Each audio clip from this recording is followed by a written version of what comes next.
오늘 우리에게 주시는 하나님의 귀한 말씀은 사도행전 27장 30절에서 32절의 말씀입니다.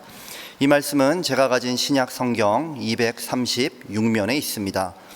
온라인과 방송으로 예배드리는 성도께서도 함께 성경을 찾아 읽겠습니다.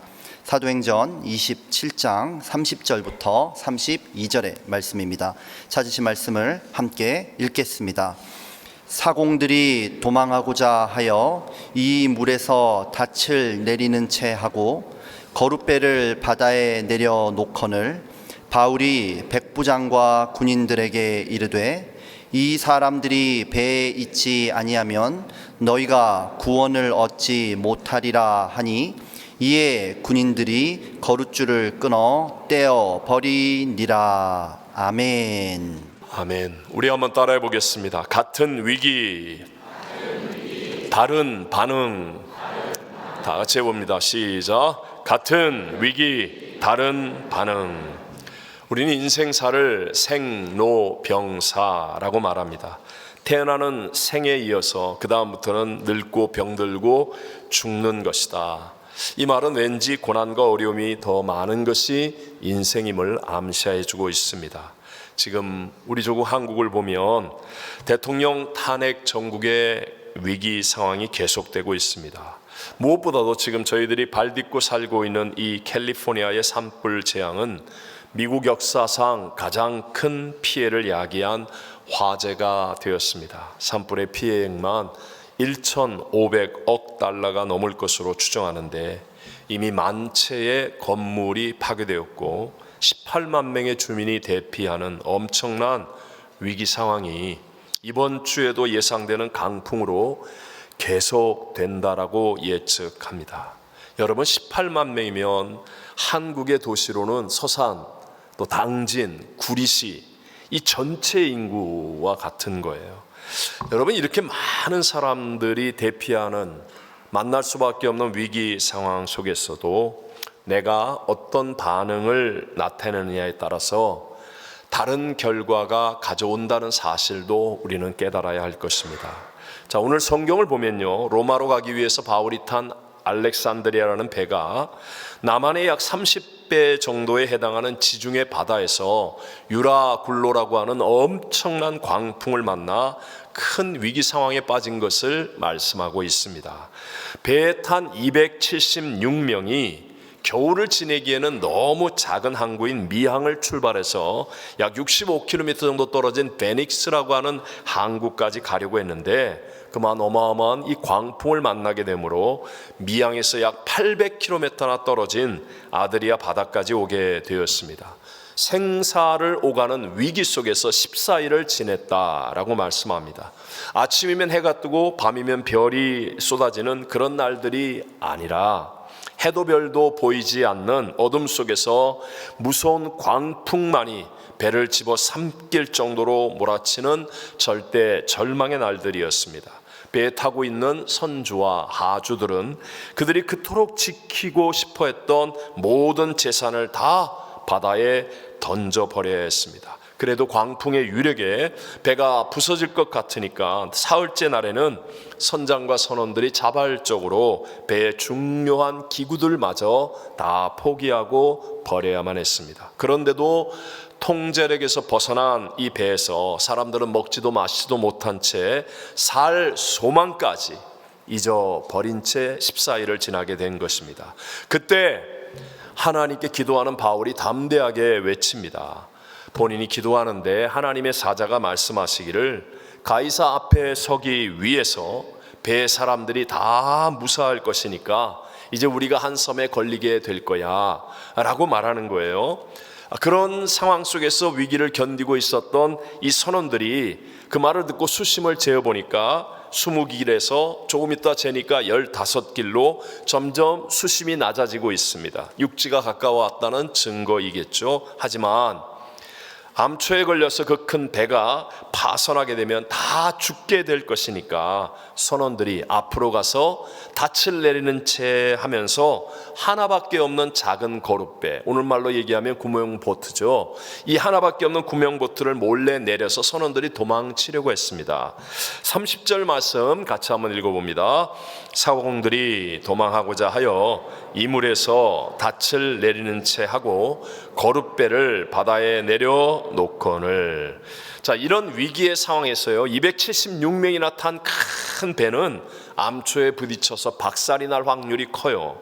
그러니까 선원들은 잘 알고 있으니까 작은 배로 몰래 도망쳐서 자기들만 살겠다고 하는 육신의 생각에 사로잡힌 것이었습니다. 이 말을 쉽게 설명하면요, 276명이 탄 비행기가 갑자기 날고 있는데 엔진에 이상이 생겨서 비상 착륙이라도 해야만 하는 상황입니다. 근데 조종사와 부조종사는 그 안에 있는 낙하산을 딱 타고 비상 탈출하면 자기들은 사는 거예요. 하지만 그들이 탈출해버리면 남은 승객들은 다 어떻게 되죠?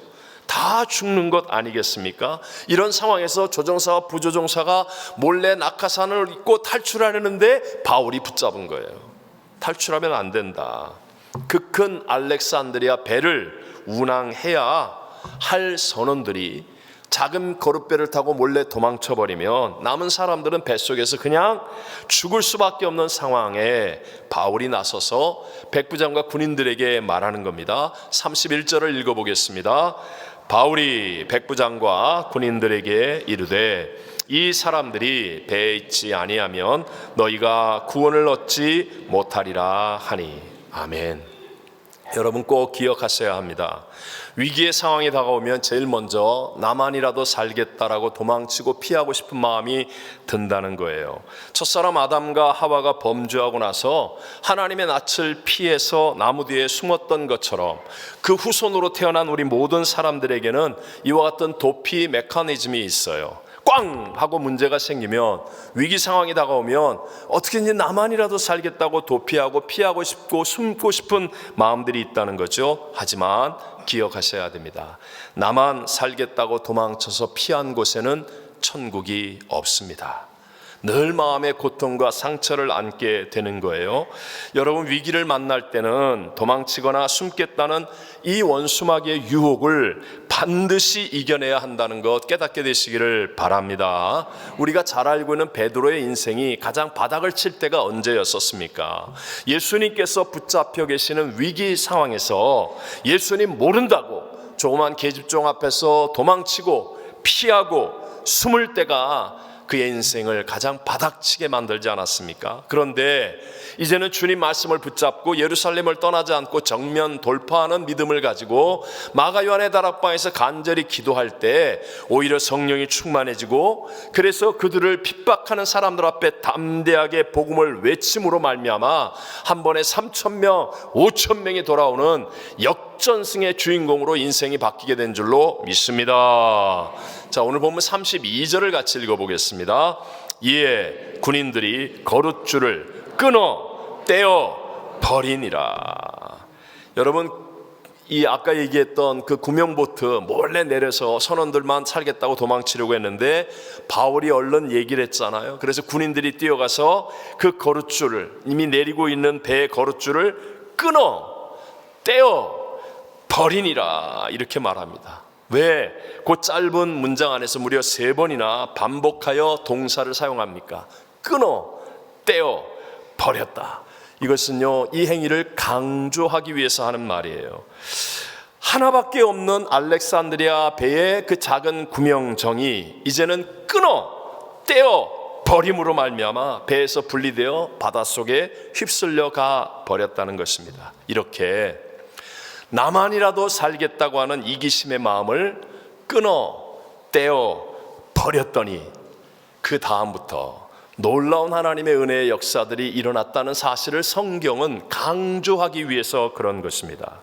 먼저 276명의 사람들 가운데 단 한 명도 생명을 잃지 않고 모두가 다 구원을 받는 하나님의 은혜의 역사가 일어났습니다. 또 그들이 갔던 멜리데 섬의 원주민들조차도 하나님의 신유 기적들 은혜들을 체험하면서 그 어려운 겨울을 지내는 석 달 동안 함께 서로를 대접하고 섬기며 은혜 안에서 잘 지내게 되었다라고 성경은 말합니다. 사도행전 28장 9절과 10절을 보면 이러므로 섬 가운데 다른 병든 사람들이 와서 고침을 받고 무엇으로?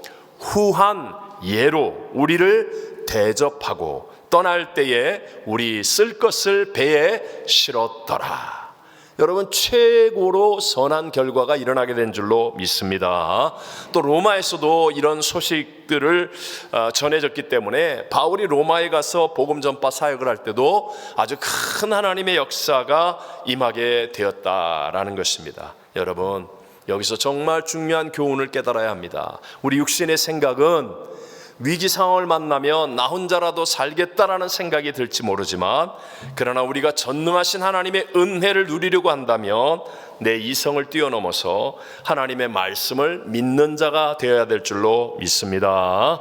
자, 바울이 고백했던 내용 있잖아요. 25절에 보면, 앞에 보면 바울은 그들을 향하여서 먹지도 마시지도 못하고 살 소망까지 끊어진 그들을 향하여 바울이 고백할 때 쭉 얘기하고 난 다음에 나는 내게 말씀하신 그대로 되리라고 하나님을, 그 다음에 뭐예요? 믿노라. 하나님을 믿노라. 바울은 하나님을 믿었습니다. 이성적으로 생각할 때는 사는 길이 없어 보이는데요, 하나님의 말씀을 믿었다는 거예요. 이 하나님의 말씀을 믿었기 때문에 바울을 통하여서 위대한 하나님의 합력하여 선을 이루는 역사가 일어나게 되었음을 성경은 강조하고 있는 겁니다. 우리가 잘 아는 아브라함의 이야기, 유대인의 전승에 의하면 아브라함의 아버지 데라는요, 당시에 가장 발달된 대도시였던 갈대아 우르에서 아주 인기 있는 우상을 만들어서 잘 먹고 잘 입고 잘 살고 있는 사람이었습니다. 근데 하나님이 어느 날 아브라함에게 나타나 말씀하시는 거예요. 여호와께서 아브라함에게 이르시되 너는 너의 고향과 친척과 아버지의 집을 떠나 내가 내게 보여줄 땅으로 가라! 라고 말씀하는 거예요. 여러분, 지금도 이민이 쉽지 않습니다. 우리가 객관적으로 신앙을 얘기할 때도 이민교회 성도와 한국교회 성도를 비교하면 일당백, 이 말의 의미를 아시죠? 네. 이민 생활의 그 파고를 이겨내면서 신앙생활하는 사람 한 명이 그냥 이렇게 편안하게 그냥 몰고 신앙생활하는 100명을 이길 수 있다. 나는 일당 100 좀 더 될 것 같아. 우리 교회는 한 일당 500 정도 될 것 같아.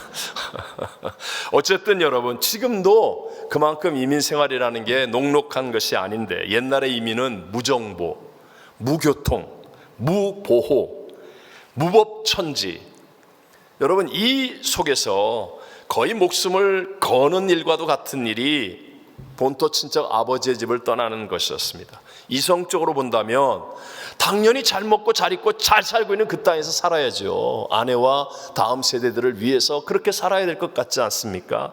그런데 아브라함은 이성을 뛰어넘어 하나님의 말씀을 믿었습니다. 그래서 갈 바를 알지 못하지만 말씀대로 갔습니다. 그랬더니 그 결과는 상상조차 할 수 없는 어마어마한 하나님의 은혜를 누리게 되지 않습니까? 아브라함의 이름이 믿음의 조상으로 가장 존귀해지고 가장 많은 자손을 가진 열국의 아비, 하나님의 복과 은혜를 누리는 사람이 된 줄로 믿습니다.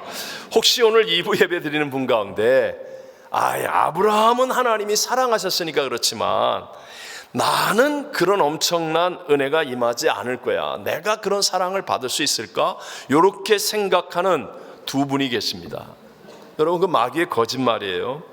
여러분이 오늘 이 예배에 나와서 우리 주님을 바라보고 예배 드린다는 그 자체만으로도 아브라함보다도 더 크게 사랑하고 있다는 증거라는 것을 제가 말씀드릴 수 있습니다. 한번 생각해 보십시오. 아브라함이 귀하겠습니까? 단 한 분밖에 없는 독생성자 창조주신 예수님이 더 귀하시겠습니까? 누가 더 귀해요? 당연히 예수님 귀하죠. 물론 하나님의 사랑은 워낙 크니까 다 사랑하는 거지만 굳이 말한다면 예수님보다 귀중한 분은 없잖아요. 저와 여러분은요, 하나님의 아들 단 한 분밖에 없는 우주와 만물의 주인이신 예수님의 핏값으로 사서 구원을 받은 하나님의 아들 딸들이 된 줄로 믿습니다. 그래서 우리가 아브라함보다 더 존귀한 사랑을 입은 자라고 감히 말할 수 있다라는 거예요. 예수 그리스도의 그 구원의 은혜를 내가 믿으면 하나님이 우리에게 베풀어 주실 은혜와 은혜의 사랑의 깊이, 능력의 크기, 높이를 측량할 수 없을 정도로 하나님 우리 모두에게 좋은 것을 주시기를 원합니다. 문제는 바로 이것입니다. 하나님이 안 주시거나 사랑하지 않거나 은혜를 주려고 하지 않는 것이 아니라 내가 끊어 떼어 버리지 못하는 것들이 있기 때문이라는 거예요. 내가 나만 살겠다는 이기심을 끊어 떼어 버리는 사람이 되었으면 그 다음부터 우리에게 예비한 하나님의 놀라운 은혜와 복을 누릴 수 있게 됨을 믿게 되시기를 바랍니다. 네. 제가 전에 말씀드렸지만 간증했지만 그러나 설교를 준비하면서 또 생각이 나는 거예요. 정리가 되는 거예요. 제가 파라과이에서 사역할 때 1989년 2월 달에 2월 초에 쿠데타가 일어났었습니다. 전 세계에서 김일성 다음으로 장기 집권을 하고 독재를 했던 35년간 집권한 스트레스네르 대통령이 쫓겨나고 그의 사위이며 2인자였던 국방장관 안드레스 로드리게스 장군이 이제 집권을 하는 거예요. 그래서 쿠데타가 성공한 날이 2월 3일 금요일인데 그 며칠 동안 수도였던 아손시온에서는요 전투기가 날고 경찰, 청사 또는 해군 본부 등에서 탱크가 출동하고 서로 총격전이 일어나기도 했었습니다. 당시 아손시온에서 거의 유일하다시피 한 아주 큰 공장이 있는데요, 그게 아셋발이라고 하는 제철소였습니다. 이 제철소에 많은 사람들이 근무하는데 식당에 매일 음식 재료를 납품하시는 장로님이 계셨어요. 그 일을 매일 하시는 거예요. 새벽에 일찍 가서 트럭에 잔뜩 장을 봐서 이제 그 식당에다 납품을 하시는 일을 하시는 거예요. 근데 이 장로님이 갑자기 제게 전화를 직접 걸어서 저를 보고 빨리 국경을 넘어서 브라질로 가라는 거예요. 빨리 브라질로 도망치라고. 제가 사실 저는 국경 도시에 있었으니까 아손시온의 상황을 모르면 내가 별일 없이 있었을 텐데 전화까지 걸어서 빨리 국경 넘어가라고 그러는데 전화 속에 정말로 비행기가 쉑쉑 지나가는 소리가 들려요. 저도 군대를 갔다 왔잖아요. 기관단총 소리가 드르륵 드르륵 전화기 소리가 들리는 거예요. 그러면서 그 장로님의 부인 집사님이 조금 입이 강하신데 절 보고 막 옆에서 소리를 지르는 거예요. 진 목사님 빨리 가야 돼, 빨리 가야 돼. 여기 한국 사람들 다 칼로 찔러 죽여요, 빨리 찔러 죽여요. 막 전화게 되고 그런 소리 하니까 갑자기 아직 1살도 안 된 제 큰아들 얼굴이 왔다 갔다 하면서 아내와 이 아들을 위해서 내가 가야 되는가? 막 두려움이 다가오기 시작하는 거예요. 그때 마침 충성스러운 교회 집사님이 자동차를 몰고 와서 막 교회 문을 두드리면서 자기도 지금 가는데 빨리 가자고, 같이 가자고 막 난리를 펴는 거예요. 빨리 가야 된다, 빨리 가야 된다고. 근데 순식간에 갈 뻔했죠. 근데 떠오르는 생각이, 그럼 남아있는 성도들은 어떻게 하나? 오늘 저녁이 금요일인데 금요 예배는 누가 드리나? 그런 생각이 갑자기 떠오르면서 먼저 가시라고, 내가 기도한다고. 그리고 성전에서 막 기도하는데 마음속에 성령이 주시는 평강이 임하는 거예요. 성령님이 함께 하시니까 그렇게 두려웠던 마음, 나라도 살아야 된다는 어떤 이기적인 마음, 이런 것들이 정말 사라져 버리면서 그날 저녁에도 남아있는 성도들과 함께 예배 잘 드리고 주일날도 예배 잘 드리고. 근데요, 제가 왜 이 이야기를 또 하느냐, 돌이켜보니까 말입니다, 1989년 2월 달에 이 사건이 있었는데 그때 저희 교회가 1990년 3월 달에 그 다음 해에 정말 아름다운 성전을 지어서 빛 하나도 없이 헌당 예배를 드렸다는 거예요. 남의 교회 얘기하니까 아무런 감동이 없어서 여러분은 느낌이 없는데, 여러분 선교지에서 빛 하나 없이 정말 아름다운 건축할 수 있는 것, 그 결코 쉬운 일 아니거든요. 왜 이 은혜가 임했느냐? 끊어 떼어 버리고 나니까 우리 하나님이 더 크게, 더 놀랍게, 더 풍성하게 생명으로 채워주신 줄로 믿습니다. 여러분, 주님께서 왜 교회라고 하는 공동체, 또 교구나 기관, 구역, 이런 공동체를 내게 주셨겠습니까? 공동체를 통하여 내 이기심이 시험을 받는 거예요. 나는 지금 피곤한데, 난 하고 싶지 않은데, 또 나한테 저런 거 시키네. 내가 왜 희생해야 돼? 나만 그냥 조용히 있으면 되는데. 바로 이런 이기심의 마음을 떼어 버릴 수 있는 기회를 주시는 거예요. 그리고 난 다음 이 믿음이 내게 이루어질 때 하나님은 나에게 주기를 원하시는 더 크고 좋고 깊고 넓은 은혜와 복을 우리 모두에게 허락하여 주실 줄로 믿습니다. 또 한 가지 군인들과도 차이점이 있습니다. 군인들과 바울의 차이점 42절을 같이 한번 보면요, 42절입니다. 군인들은 죄수가 헤엄쳐서 도망할까 하여 죽이는 것이 좋다 하였으나, 죄수들을 같이 호송하고 있었는데 그들을 죽이겠다는 겁니다. 당시의 로마법은요, 호송하는 죄수를 놓치면 그러면 그 책임을 지우게 돼 있어요. 호송하는 군인들이 벌을 받게 되어 있습니다. 때로는 죽임을 당하기도 합니다. 그러니까 군인들은 죄수를 놓쳐서는 안 되기 때문에 육지가 가까워지면 이 죄수들이 헤엄쳐서 도망갈 수도 있으니까 미리 죽이자라고 말하고 생각하고 있는 거예요. 남을 죽여서라도 내가 살겠다는 이것이 바로 세상의 생각입니다. 세상의 모습이라는 거예요. 한국의 탄핵 정국의 그 위기 상황을 보십시오. 온통 힘을 가지고 남을 죽이겠다는 얘기 아닙니까? 다 남을 죽이려고 그 힘을 휘두르고 있기 때문에 이렇게 어렵고 힘든 것 아니겠습니까? 미국 역사 최악의 산불 재앙의 위기 상황에서도 마찬가지예요. 서로 돕고 살리려고 하기보다는 무책임으로 변명하고, 남이야 죽든 말든 나만 잘 되면 돼, 남의 탓, 비난, 정죄하기에 급급합니다. 이게 세상의 한계라는 것이죠. 그러나 여러분, 세상의 어떤 문제보다 더 큰 예수 생명이 내 안에 충만하면 우리는 이렇게 살지 않고 하나님이 보여주는 참된 모습으로 승리자의 삶을 살 수 있다는 것입니다. 바울이 그렇습니다. 바울에게는 예수 생명이 넘쳐나고 있습니다. 그러니까 이 예수의 생명 안에서 자기만 살겠다는 게 아니에요. 이미 바울은 내가 산다고 하나님의 말씀을 들었습니다. 약속을 받았습니다. 그 약속 붙들고 남도 같이 살리겠다라는 거예요. 남도 같이 살리겠다. 여러분, 이게 구약에서 말하는 가장 복된 사람, 가장 위대한 사람 요셉의 삶의 원리 아니겠습니까? 요셉은요, 자기가 구원을 받고 난 다음 내가 구원받았으니 너희쯤이야 몰라, 이게 아니었어요. 내가 구원받았으니 반드시 남도 구원받게 하는 사람, 내가 용서받았으니, 내가 복을 받았으니 너 나를 괴롭게 했지, 너는 벌을 받아야 돼가 아니라, 내가 용서받고 내가 복을 받았으니 남들도 용서받을 수 있는 길로 인도하고 남들도 복을 받을 수 있게 만드는 사람, 이게 요셉의 삶의 원리 아니겠습니까? 바울은 지금 자기가 가이사 앞에 설 것이므로 광풍 속에서 살게 된다는 하나님의 약속을 받은 사람입니다. 그런데 바울은 자기만 사는 게 아니라 자기가 사는 것처럼 그 배에 타고 있는 모든 다른 사람들도 살리기 위해서 행동하는 믿음을 보여주고 있다는 것입니다. 여러분 정말 예수 그리스도를 나의 개인의 구세주로 영접하여 지금 죽어도 천국 가는 구원의 사람이 되었다고 믿으십니까? 여러분, 정말 내가 구원받은 믿음이라면 여러분의 이 구원이 남들에게도 임하게 되도록 전할 수 있는 사람 되시기를 바랍니다. 여러분, 이번에 산불을 보면서 다들 생각했겠죠.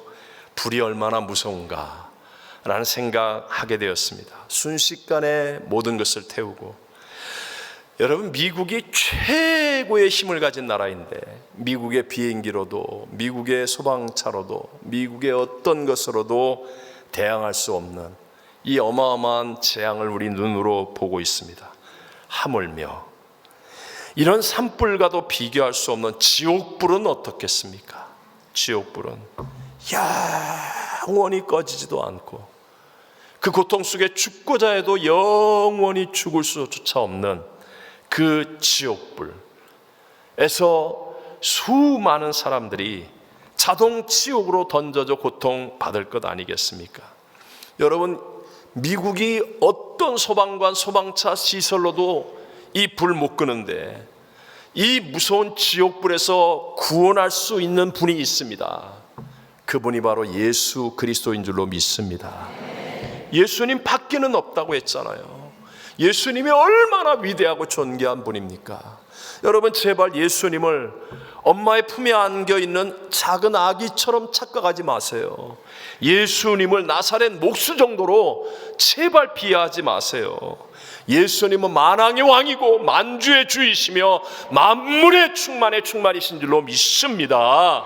그 예수가 머리가 되신 곳이 교회입니다. 에베소 1장 23절에 교회는 그의 몸이니 만물 안에서 만물을 충만하게 하시는 이의 충만함이니라 말하지 않았습니까?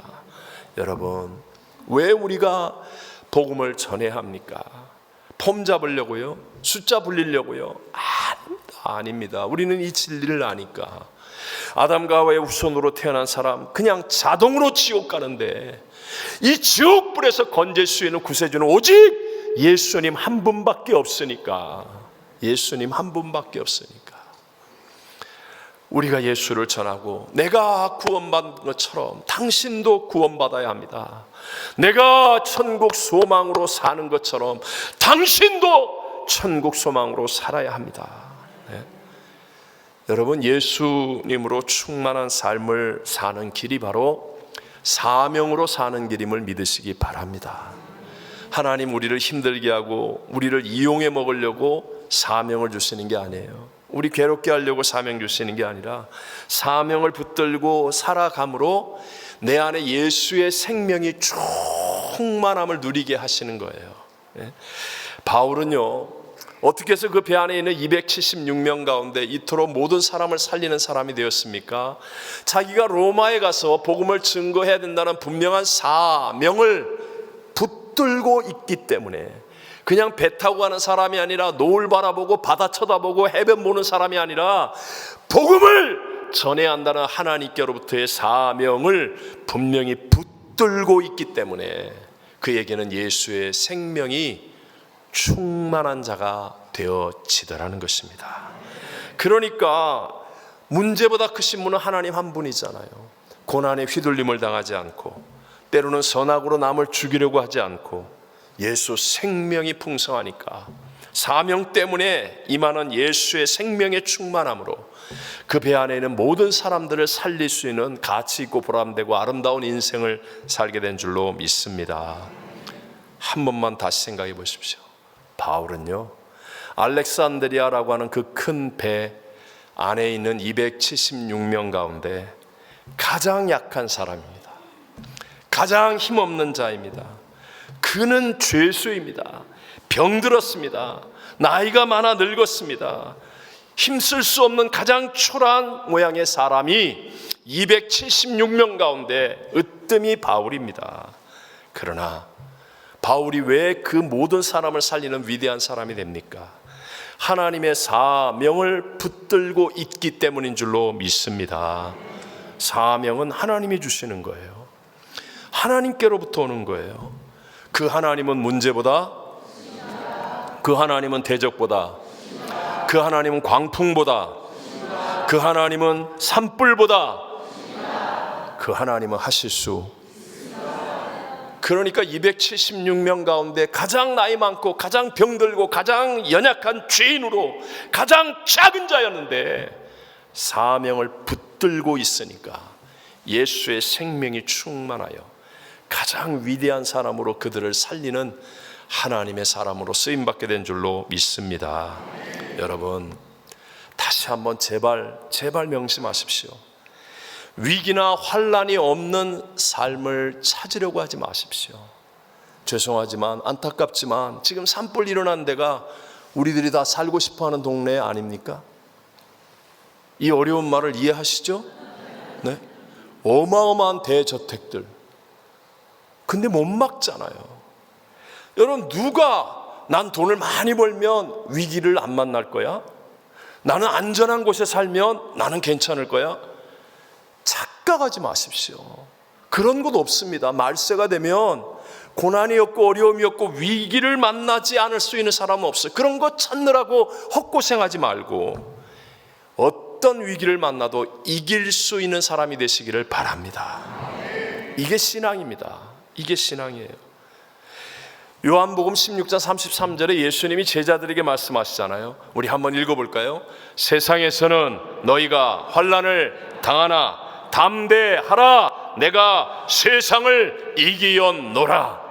담대하라, 내가 세상을 이기었노라. 담대하라, 내가 세상을 이기었노라. 환난이 없고 위기가 없는 것이 아니라 이길 수 있는 예수 그리스도의 생명이 있는 사람이 되시기를 바랍니다. 예수의 생명이 내 안에 있으면 환난이 다가올 때 물론 놀라겠죠. 물론 주저앉을 때도 있겠죠. 그러나 반드시 이기는 자, 합력하여 선을 이루는 자가 될 줄로 믿습니다. 사명을 순종하는 사람, 그 사람과 성령 하나님이 함께 하세요. 성령 하나님은 계시지 않은 것이 없고 하시지 못할 일이 없고 예수의 생명으로 충만하게 하시는 분 아닙니까? 선원과 군인들과 바울이 지금 한 배를 타고 같은 지중해를 지나면서 유라굴로 광풍이라고 하는 같은 위기를 만납니다. 하지만 반응이 다릅니다. 선원들처럼 육신적인 생각으로 반응하면 안 됩니다. 나만 살면 된다. 떼어 버려야 합니다. 군인들처럼 남을 죽이는 쪽으로 반응해도 안 됩니다. 내가 힘이 있다고 남을 정죄하고 비난하고 남의 탓하면 안 됩니다. 바울처럼 충만한 예수 생명을 가지고 다른 사람을 살리는 삶이 되어야 하는데, 그러기 위해서 여러분, 내게 주신 하나님의 사명을 귀하게 붙잡게 되시기를 바랍니다. 그 사명 때문에 성령 하나님이 우리와 함께 하셔서 어떤 위기의 상황이 다가오고 어떤 고난과 어려움이 다가와도 믿음의 반응으로 승리하며 이기는 자가 되게 해주실 줄로 믿습니다.